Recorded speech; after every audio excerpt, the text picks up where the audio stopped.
You made it. On time, I take it. If you've been sitting there for the last 15 minutes, then you are on time. I, of course, was late, but I have an excuse. I'm head of the department.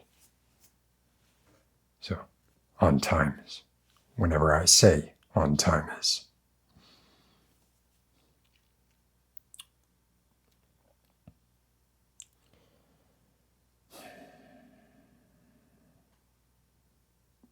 Being on time is good. I think it's generally considered a positive attribute.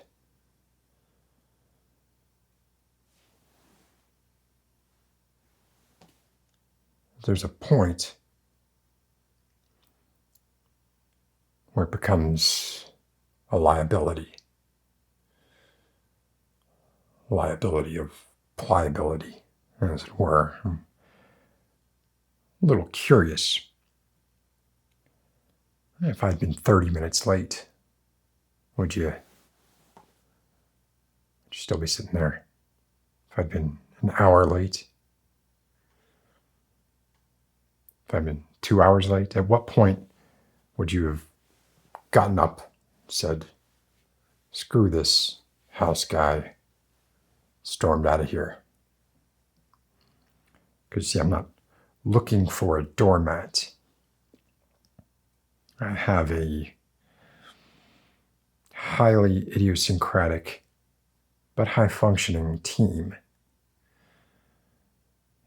If they were a jigsaw puzzle, there would be a few pieces that were kind of forced in there, if you get my drift. But fitting in is intricate. It requires a sort of delicate balance between impish impertinence and blind obedience. Although probably impish impertinence should have been the end of the cane with the fire. I'm sure you take my point.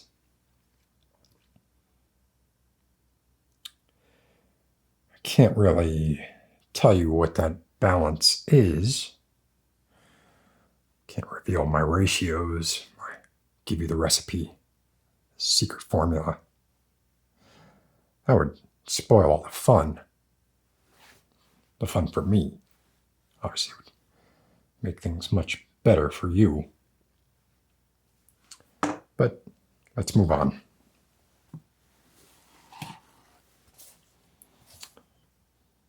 I have your resume. Obviously. You titled it Curriculum Vitae. And for that, I'm going to deduct 6 points from one of those arbitrary scales. But apart from that,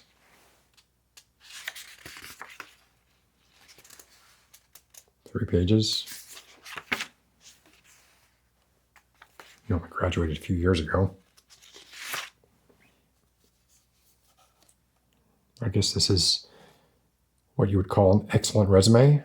Internship, residency at Hopkins. They're pretty good, I hear.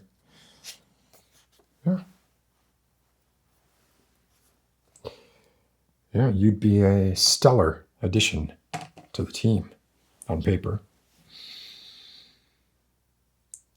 Unfortunately for you, I make it a point of principle not to hire people whose death is imminent.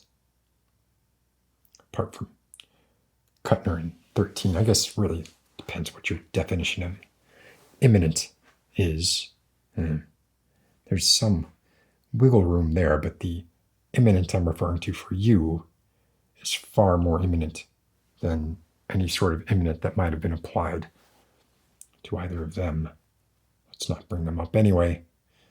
And you have bigger pills to swallow.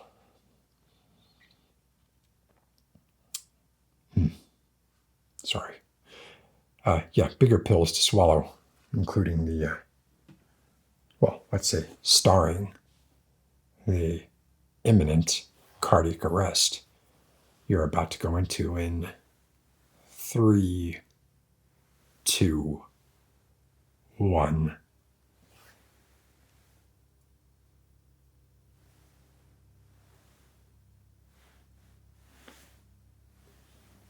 Well, you gotta admit, it would have been really cool if that happened.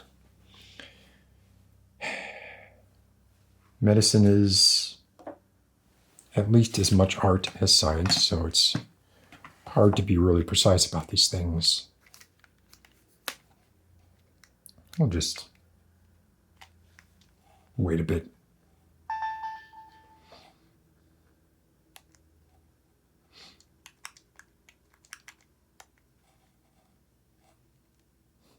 Henry Hatsworth.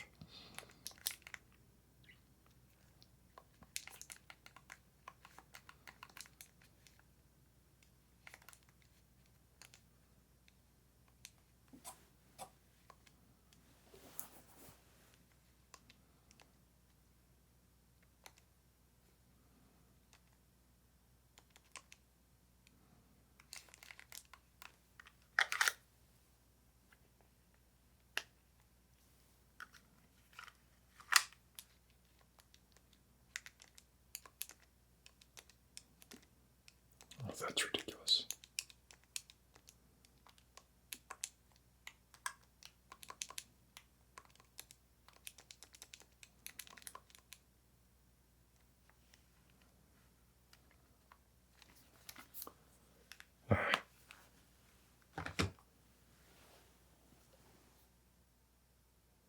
Yeah. And here we go.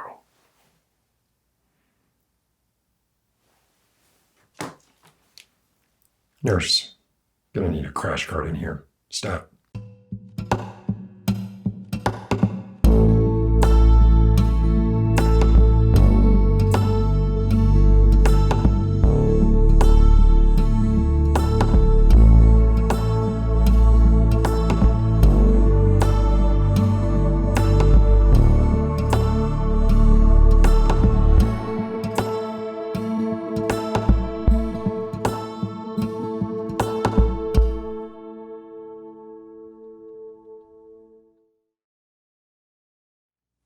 Well, look at you. You pulled through.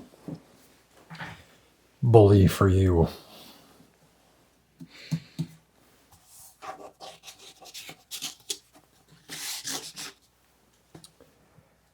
I was right. It's just off by, measured against the average human life, statistically insignificant amount of time. You, my potential fellow, just had a heart attack. Now, it's one of those good news, bad news situations. Really, it's one of those, bad news followed by good news and bad news situations.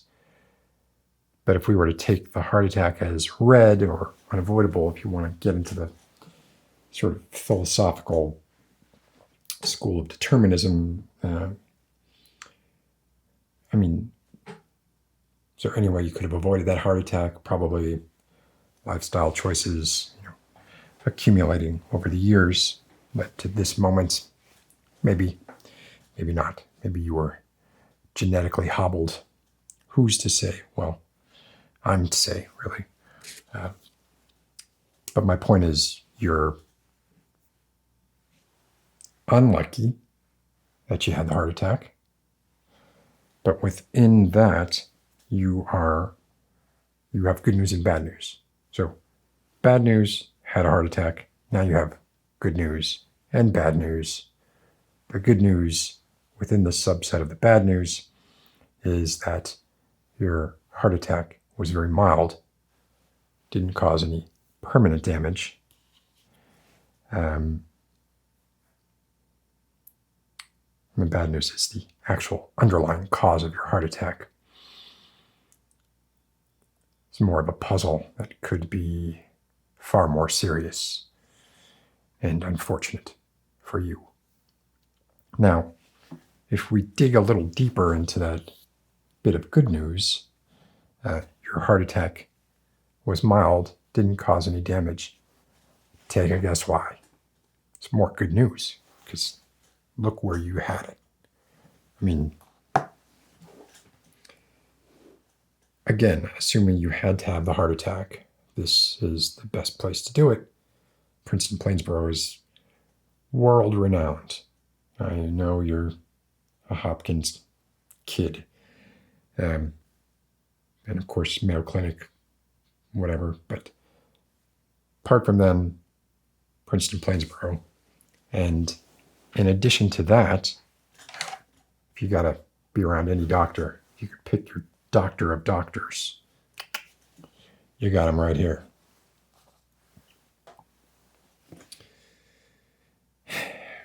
And maybe you're looking around right now and you're saying, Dr. House, why am I not in an ICU right now?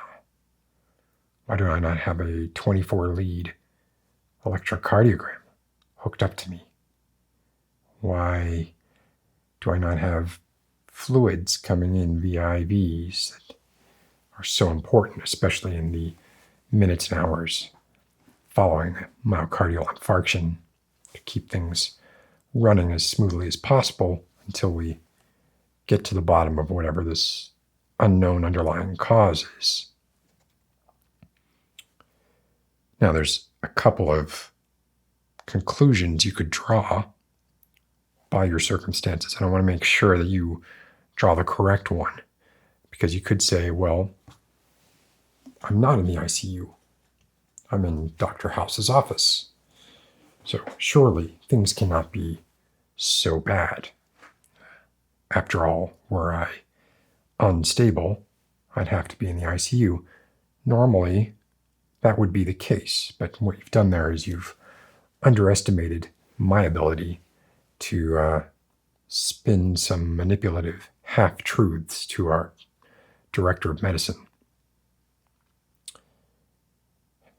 She has a uncanny ability. Yeah, I'm going to go with ability.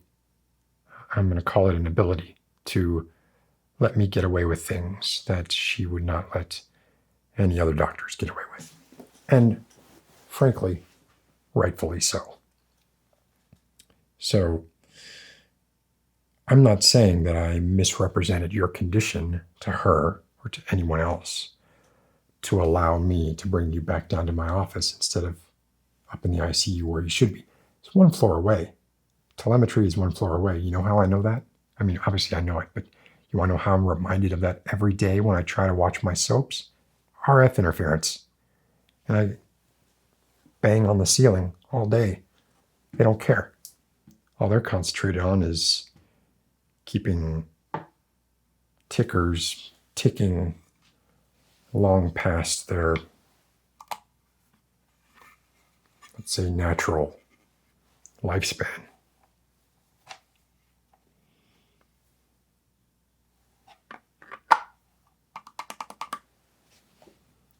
So, should things go south, it's pretty quick to get you up north, if you know what I'm saying.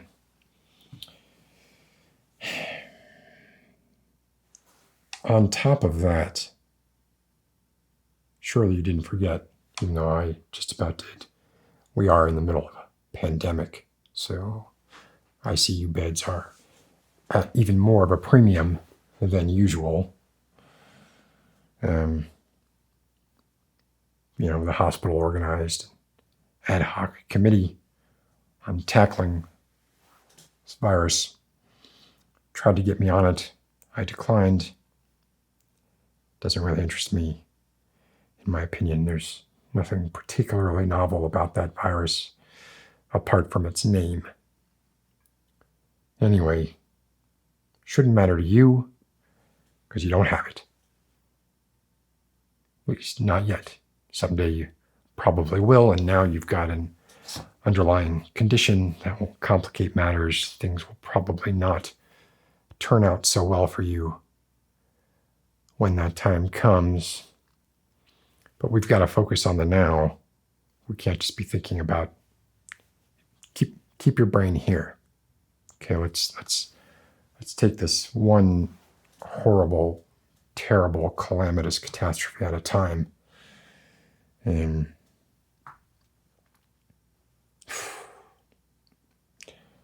point is, what you have is way more interesting and reminds me of a story. Story about the clown and the doctor. Maybe you've heard it. Maybe you haven't.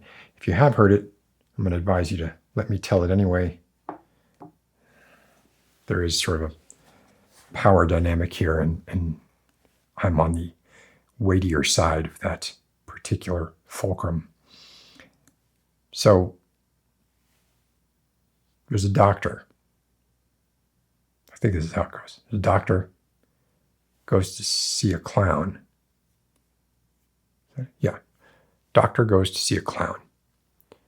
And he says to the clown, "Pennywise, I'm a doctor. And I feel sick.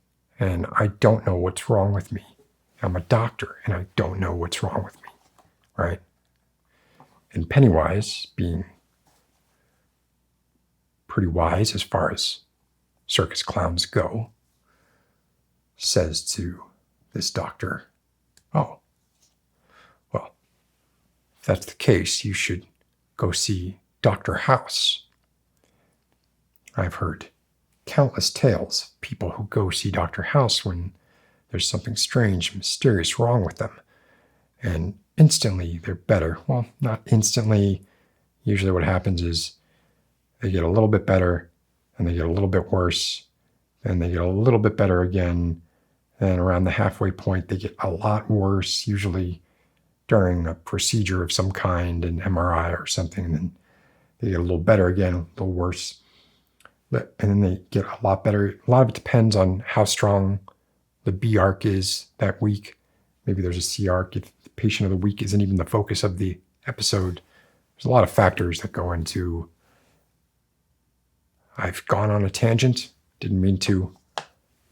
I've recognized it, bringing myself back to focus on the now. The clown says to the doctor, "You should go see Dr. House. He's the best doctor in the multiverse, no matter how many turtles you have stacked. And he can help you." And the doctor says to Pennywise, "But Pennywise, I am Dr. House." And Pennywise eats the doctor. It's a good one. You didn't see that twist coming, did you? Even if you did, do well to pretend that you didn't. Anyway, I probably have some of the details of that parable wrong. In the parable, you're Dr. House, and I'm Pennywise. In real life, I'm probably both. I have no plans to eat you. I do like red balloons, generally despise children. I'm probably technically at least a sociopath, if not psychopath.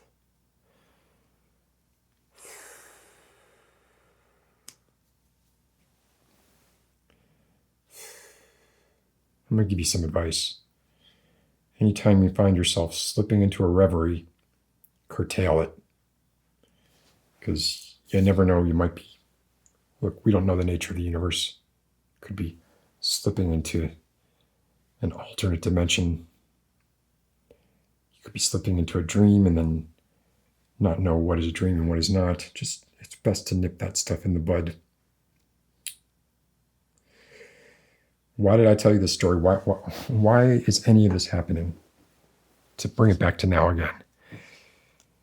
It's that the moment that I knew you were sick, I had a brilliant idea.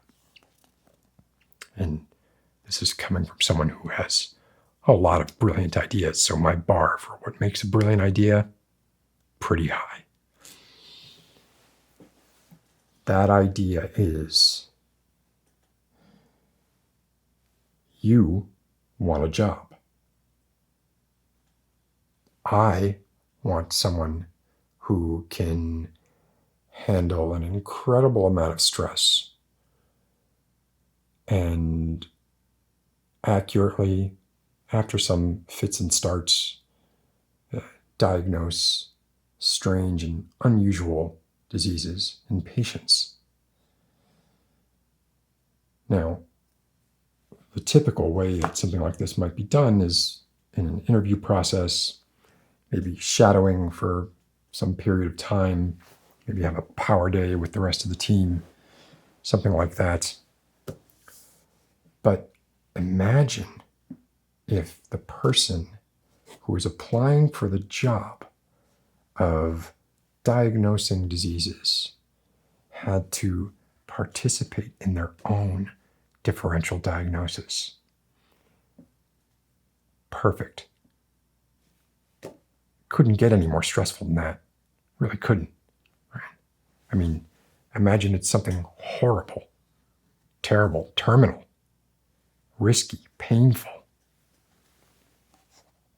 You know, it does you no good to try and tell yourself that it isn't what it is. You know, wish in one hand and crap in the other, see what fills up first. So by you partaking in your own differential diagnosis and me guiding a little bit, but mostly observing, that's an opportunity. That's a once in a lifetime opportunity right there. There's no way that I could pass that up, and I don't plan to. So the moment that idea hit me, I looked off into middle distance, said, cool, like that. And really, the more I think about it, the more I like it.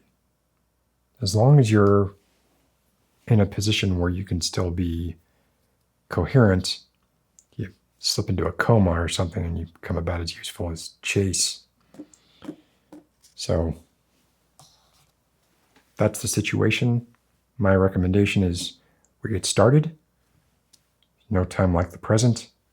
That's a ridiculously stupid saying. Of course, the past is much better than the present, but even I can't bend the rules that much. So let's just get started. What do you say?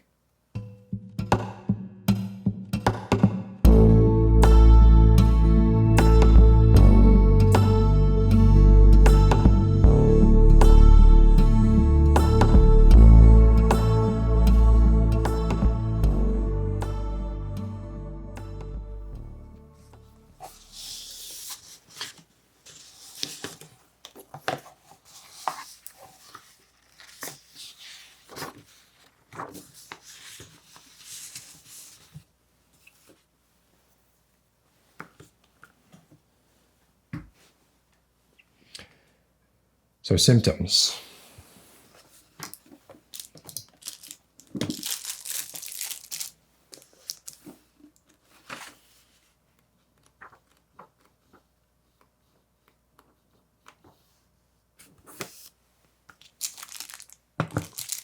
What do you got? Now, I know you had a heart attack. That's not, it's significant, but let's start with your first symptom. And it is a big one. And no, it's not the heart attack. No. Your first symptom is that you actually thought that you were smart enough to join my team. Do you have any idea how many applicants I get? Countless.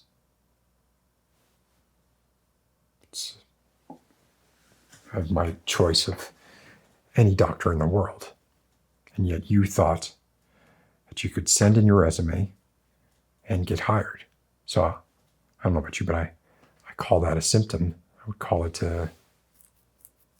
delusional grandiosis, something like that. It's a big one. Neurological. Foreman would have a field day.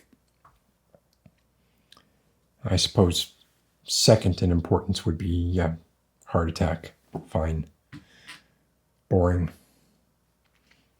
Cardiologists are glorified car mechanics, making sure your ignition timing is 3 degrees from top dead center.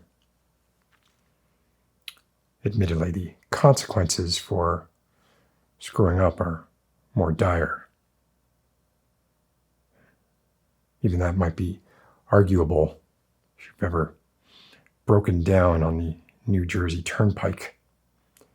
You'll know what I mean.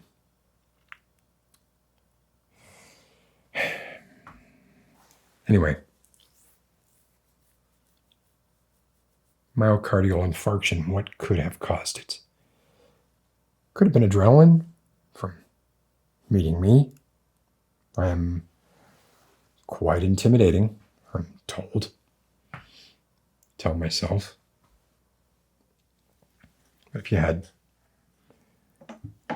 this rush of adrenaline from meeting me and, maybe you had some pre-existing garden variety stenosis, maybe some fatty deposits, etc., hypertension, maybe. That's what I call a recipe for a paddling. Get it? Paddling. Look,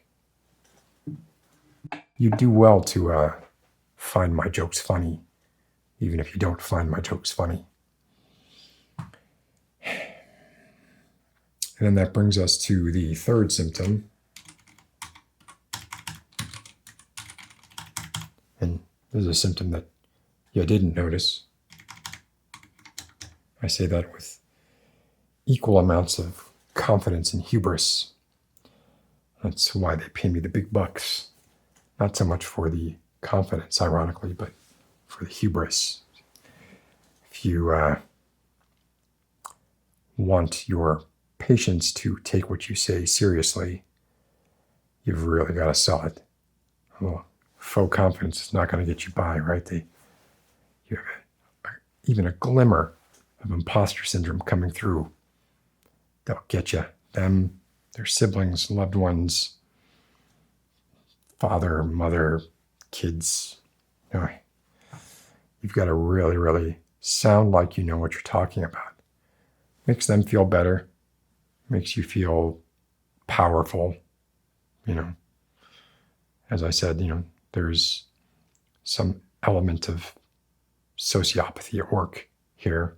We're dealing with people's lives. We tell them they're going to live. We tell them they're going to die.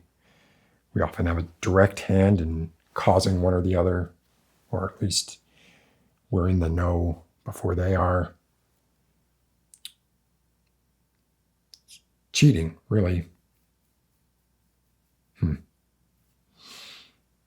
Anyway, your third symptom, which you did not notice, is a myoclonic jerk. Or it's a little different than a Mayo Clinic jerk, which would be someone in your position who would just come from rotations. The Mayo Clinic thinks they're all that.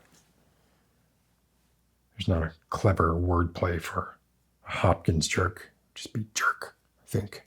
But no, what you had was a myoclonic jerk, your left leg. How did I see it? Well, you were here in this office for 15 minutes prior to my arrival.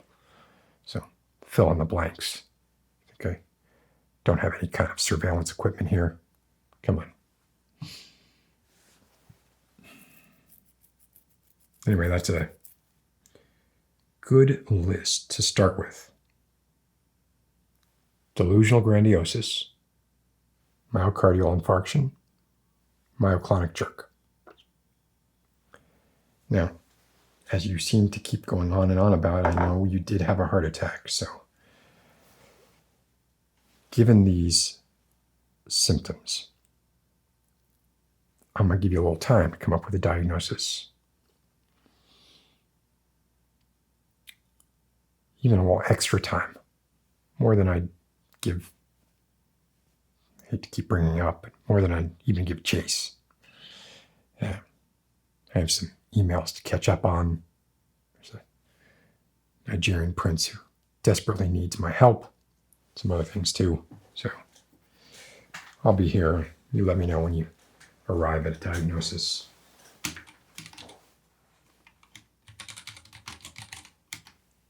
Take your time.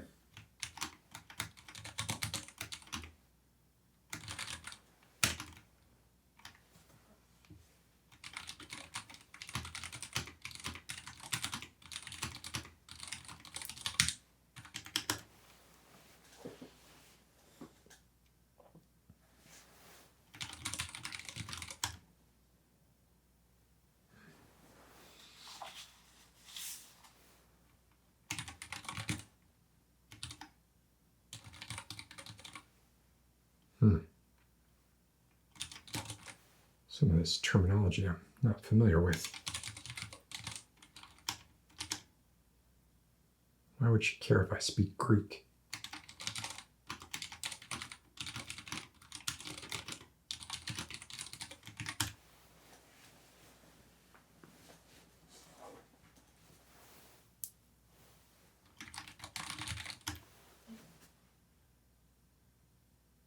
GFE. Gluteal fluctuating emissions? Not so sure I'm into that.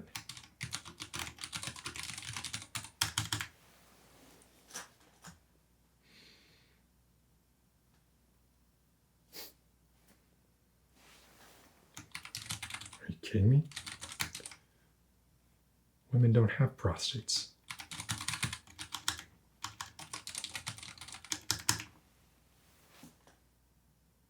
Oh.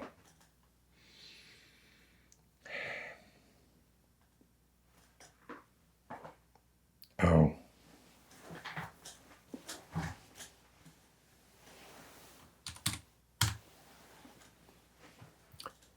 What do you got for me?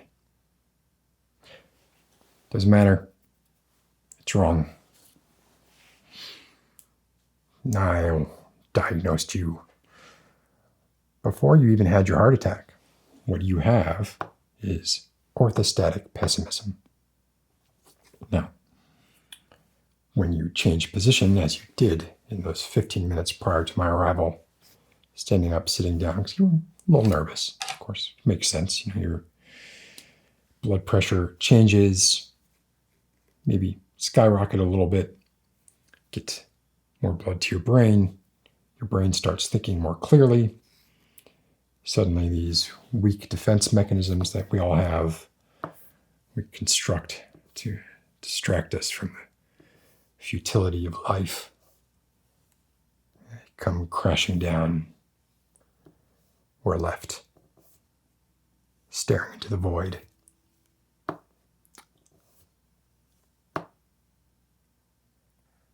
No God. Anyway, this realization, sort of a breaching of the psychic proscenium, which is meant to protect us, it can cause a heart attack if you're of sound mind, and cause you to go into politics if you're not. So, treatment is a beta blocker and SSRI. I did a head scan to confirm while you were out. I even got the films back before you came to. But I haven't looked at them yet because I'm darn sure I'm right. Where did I put them?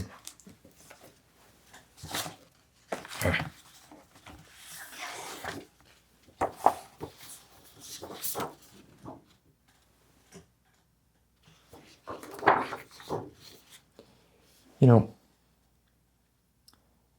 considering how horrifying life is, we go to extraordinary efforts to prolong it. Oh well. Keeps me in Yeezys. Ah.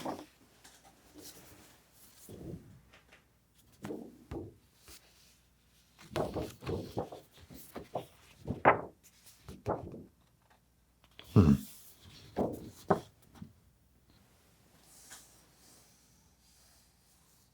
Hmm.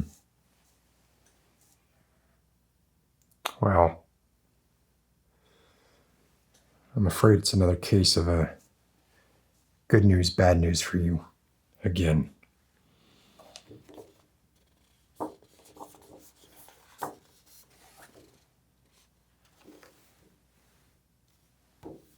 It's your brain right there. It's a squishy thing inside the hard thing.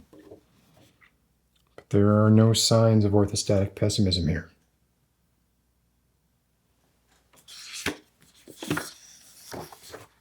And I know these are definitely accurate. They're from the most expensive machine we have in the hospital. It's one that goes bing. Technically, it's a hydraulic tilt table with both CT and X-ray capabilities.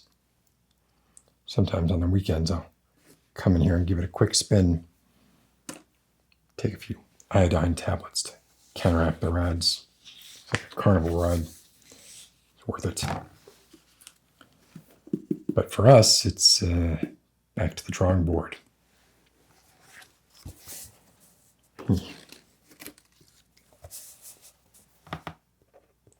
I guess Pennywise was right. So many diseases, so little time. Vasculitis, glioblastoma, anhydrous saliva syndrome, supercalifragilisticexpialidocious, cogroluminati cholidosomania, otolaryngolocholacrimal dinacrins, illuminati lamoidolaminasis, sacrolacrimal tangentia, amyloidosis maniacalis, ketone sagralafenilysol, triolipstandomentis granduloids, ignophygeal myotardial leptic cysicus. Yeah. Sound good to me. All right. All right.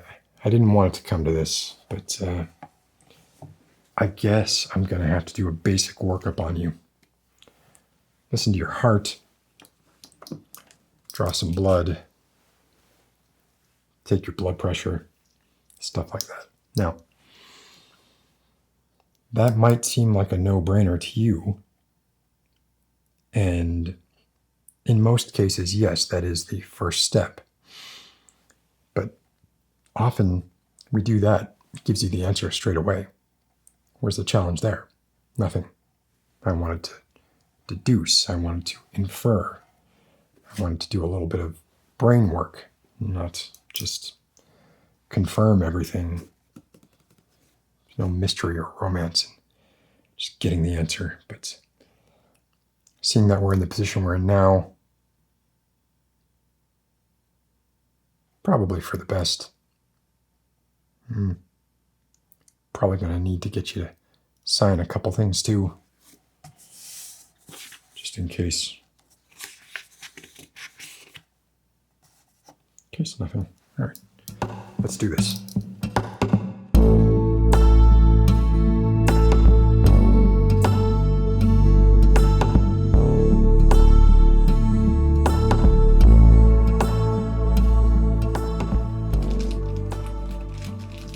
All right, I guess we're doing this the old-fashioned way.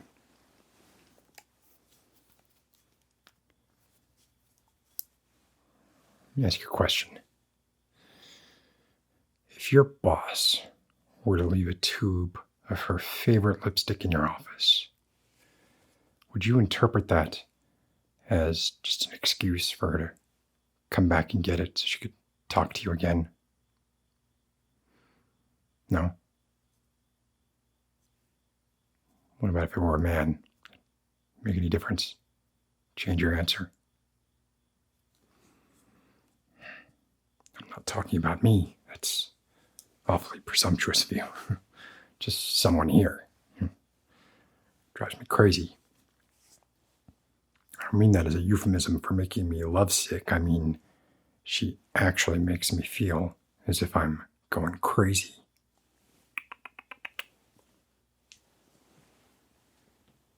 Did you know that I once shared a psychiatric cell with Lin-Manuel Miranda? It's true.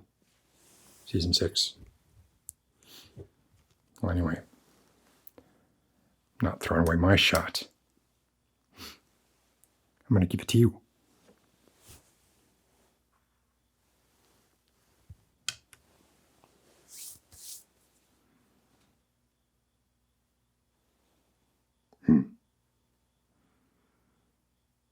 Still alive. Hardier than I thought. Cool.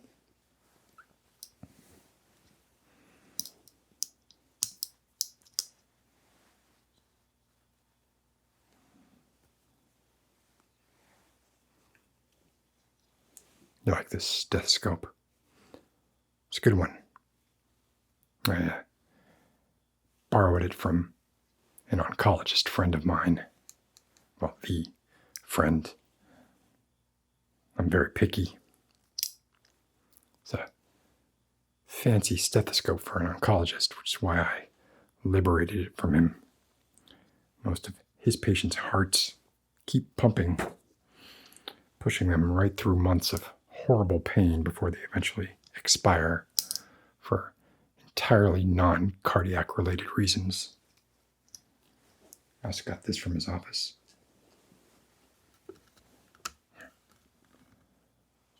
It's like an exploded skull. It's far too neat a thing for him to have. It's like a blossom. Love it.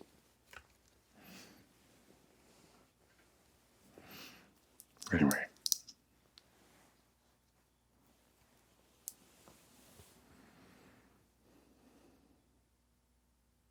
And deep breath.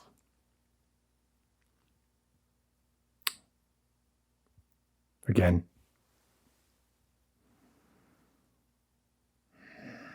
God.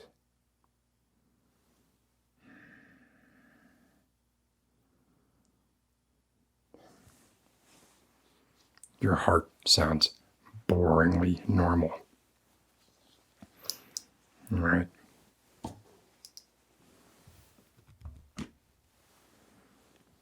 It's going to draw a little blood.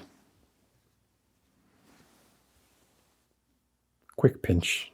Don't know why doctors say quick pinch. Pinch, euphemism for pain. Doesn't work. A needle doesn't feel like a pinch.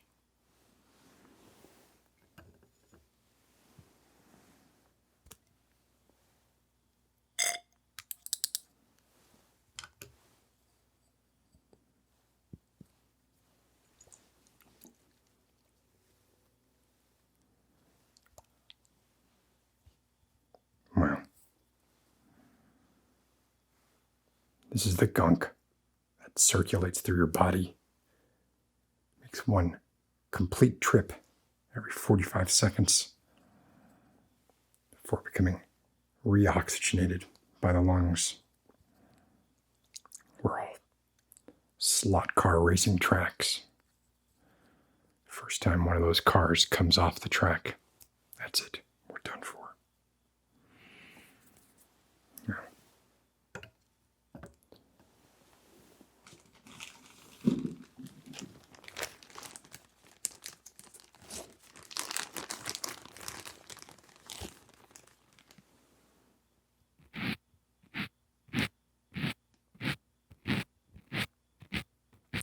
Bathe often?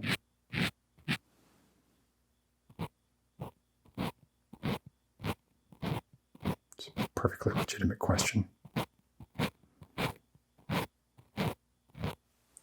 I'm going to say once every other day. Probably wash your hair twice a week.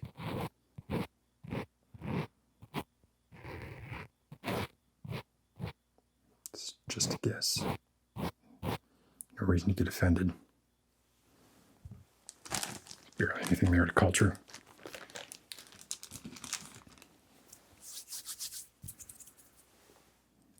I think this will hold the answer.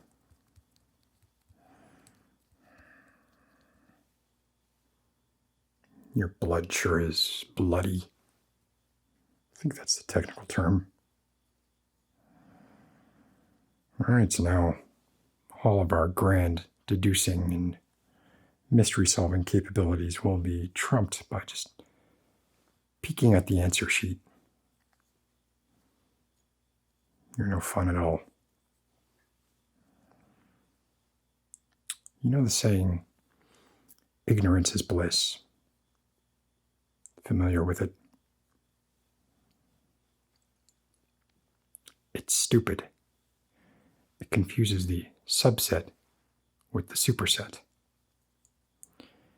It implies that everyone who's ignorant is in a state of bliss, and that's not the case at all.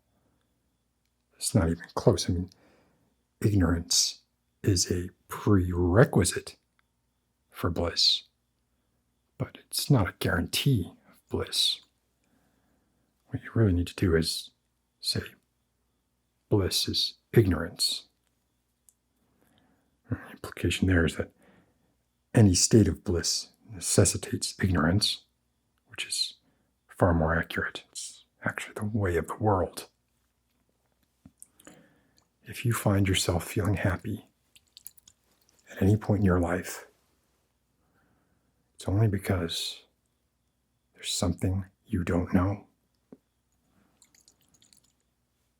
There are plenty of ignorant, unhappy people on the planet.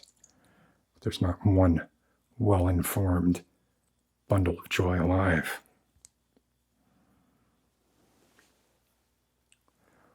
The problem we have as a species is that we think we're entitled to happiness. It's in our country's motto, for Christ's sake: life, liberty, and the pursuit of happiness. Wait a minute.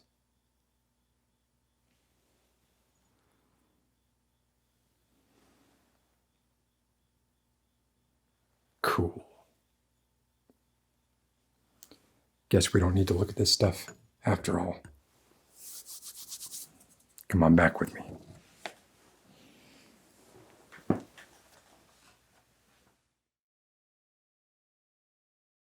Guess what? This time I've got it figured out. See, I was thinking that your unhappiness was caused by garden variety melancholic depression, but in actuality it goes much deeper than that.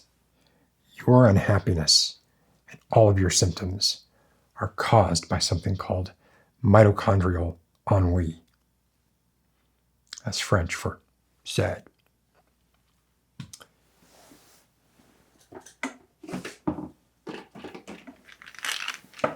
Really? Well, no. It's another good news, bad news situation, I'm afraid. The cure is 2 pills a day for the rest of your life, which will paradoxically be both too long and too short, no matter how long or short it actually ends up being. The pills are a vaccine of sorts. They have living RNA virus particles inside them. This particular strain happens to like messing with cells, mitochondria, which I'm sure you know are responsible for powering you.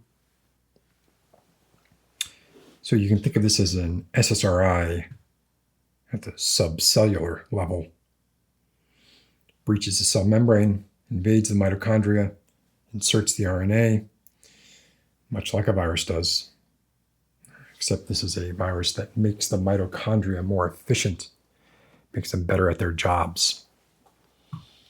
They can create more energy via the Krebs cycle, which makes them, I guess, happy, which then makes you happy. So, smile. It's contagious.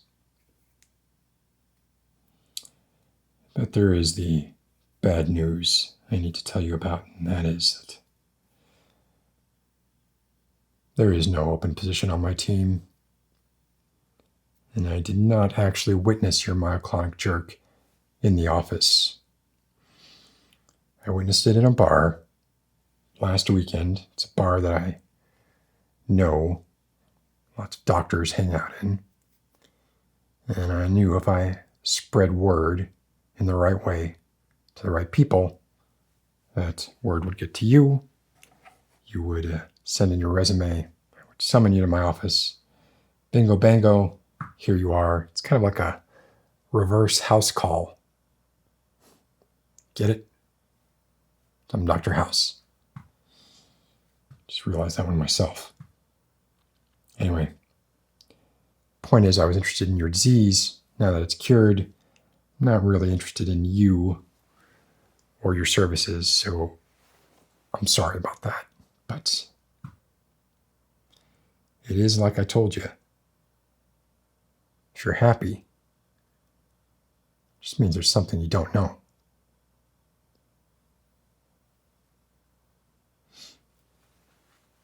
I'll let you see yourself out.